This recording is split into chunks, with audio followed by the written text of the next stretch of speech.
5 August Awami League সরকার পতনের পর জামায়াতে ইসলামী দ্রুতই দেশের রাজনীতিতে প্রাসঙ্গিক হয়ে ওঠে। শুধু এখানেই শেষ নয়, দীর্ঘ সময় নিষ্পেষণের শিকার হওয়া দলটি মাথা তুলে দাঁড়িয়ে বাংলাদেশের রাজনীতিতে শক্ত অবস্থান তৈরি করেছে।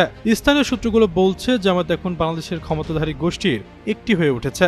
দলটির সদস্যরা বিভিন্ন সরকারি বিশ্ববিদ্যালয় ও রাষ্ট্রীয় গুরুত্বপূর্ণ প্রতিষ্ঠানে নেতৃত্বের পর্যায়ে চলে এসেছে।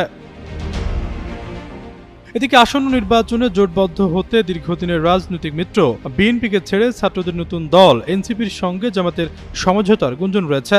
জামাত এনসিপির এই মিত্রতা এখন বিএনপি থেকে আলাদা অবস্থান নিয়েছে দেশের রাজনীতিতে। সঙ্গে প্রফেসর ডক্টর মোহাম্মদ ইউনূস নেতৃত্বাধীন অন্তর্বর্তী সরকারের সংস্কার এজেন্ডাকে নিজেদের অনুকূলে নিতে চাইছে। ভোটের রাজনীতিতে এককভাবে জামাত বড় শক্তি নয়, সে কারণেই এনসিপির সঙ্গে থেকে রাজনৈতিক মঞ্চে নিজেদের প্রভাব বিস্তারের চেষ্টা করছে। এর পাশাপাশি নির্বাচনী পদ্ধতিতে সংস্কারের দাবি তুলছে দলটি। গত বছরের আগস্টে আওয়ামী লীগ সরকার জামাতকে আনুষ্ঠানিকভাবে নিষিদ্ধ করলে জামায়াত কর্মীরা নিজেদের পরিচয় গোপন রেখে রাজনৈতিক কর্মতৎপরতা চালায়। এরপর ছাত্র জনতার অভ্যুত্থানে শেখ হাসিনার পতন হলে আবারও প্রকাশ্যে রাজনৈতিক কর্মকাণ্ড পরিচালনা শুরু করে।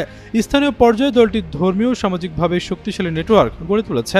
বর্তমানে অনলাইন কর্মীদের মধ্যে ব্যাপক প্রভাব বিস্তার করেছে জামায়াত ইসলামী। এমনকি বিএনপি বিরোধী বক্তব্যকেও মূলধারায় আনতে সক্ষম হয়েছে দলটি। তাদের এই কৌশলে রীতিমতো ধরাশায়ী হয়েছে সব রাজনৈতিক দল। বিশ্লেষকদের মত, নানা বাধা বিপত্তি উপেক্ষা করে রাজনীতিতে টিকে থাকা ও জুলাই অভ্যুত্থানের পর বাংলাদেশের রাজনীতিতে জামায়াতের এই পুনরুত্থান শুধু দেশীয় রাজনীতি নয়, বৈশ্বিক ইসলামী রাজনীতির জন্য গুরুত্বপূর্ণ। বর্তমানে বাংলাদেশের জামায়াত সহ রক্ষণশীল শক্তিগুলোর উপর তুরস্ক আর্থিক ও কৌশলগত প্রভাব বাড়িয়েছে, যার ফলে বাংলাদেশের অভ্যন্তরীণ রাজনীতিতে ভারতের প্রভাব আরও কমে যাওয়ার কথা বলছেন বিশ্লেষকরা। আশরাফুল ইসলাম, যুগান্তর নিউজ।